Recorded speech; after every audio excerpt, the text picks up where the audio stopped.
श्री कृष्ण मोर पंख क्यों लगाते हैं? इस प्रकार की मंशा आपके बार बार जन्म लेता होगा। जानते हैं क्यों? इसके पीछे क्या कारण है? इसके पीछे क्या रहस्य है? प्रकृति में जो भी कारण बनता है उसके पीछे उसका रहस्य जो है उसके साथ खड़ा होता है। और इसी रहस्य को विद्वानों के द्वारा बताई गई भाषा में मैं आपको समझाने की कोशिश करता हूं। देखिए ना, जब भगवान विष्णु रामा अवतार में जब इस पृथ्वी पर आए, धरा पे आए, माँ कौशल्या और राजा दशरथ के यहाँ जब उनका जन्म होता है, और आप सभी जैसा जानते हैं, जन्म हुआ, जब उनका कर्म का विधान लिखा जाने लगा तो कर्मानुसार उन्हें राज्य ना भोग करके उन्हें वन की पीड़ा मिला, यानी कुछ न कुछ उस रहस्यों के साथ जुड़ा हुआ होता है। मैं बता रहा था कि भगवान श्री कृष्ण अपने सर पर, अपने मुकुट में पंख, मोर का पंख क्यों लगाते हैं? तो इसके पीछे कहानी यही है, ध्यानपूर्वक सुनिएगा। जब भगवान राम को वनवास होता है और वनवास के क्रम में विभिन्न ऋषियों से मिलने के बाद में उसके बाद एक मार्मिक कहानी होती है कि माता सीता का अपहरण हो जाता है। वह अपहरण रावण के द्वारा होता है, जो लंका का राजा हुआ करता था, लंकाधिपति हुआ करता था। उसने मां सीता को अपहरण कर लिया। तो उसके बाद में जब भगवान राम और लक्ष्मण माता सीता को खोजने लगे, उस क्रम में विभिन्न लोगों से पूछा, यद्यपि संसार के चराचर जगत के उन सब प्राणियों से मिला, उन्होंने पूछा, तुमने क्या सीता को देखा है?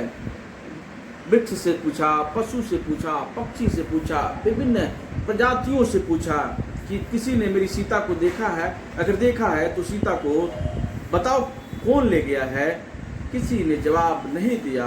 अंत में एक मोर जो है वह कहता है कि हाँ प्रभु, मैंने माता सीता को देखा है, वह माता सीता को रावण लेकर के गया है।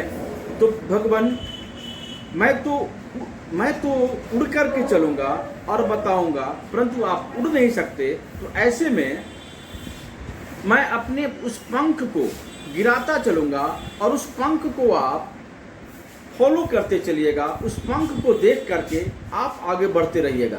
तो ऐसे में वह पंख को गिराता गया और अंततः वह जो पंख था संपूर्ण रूप से जब टूट गया तो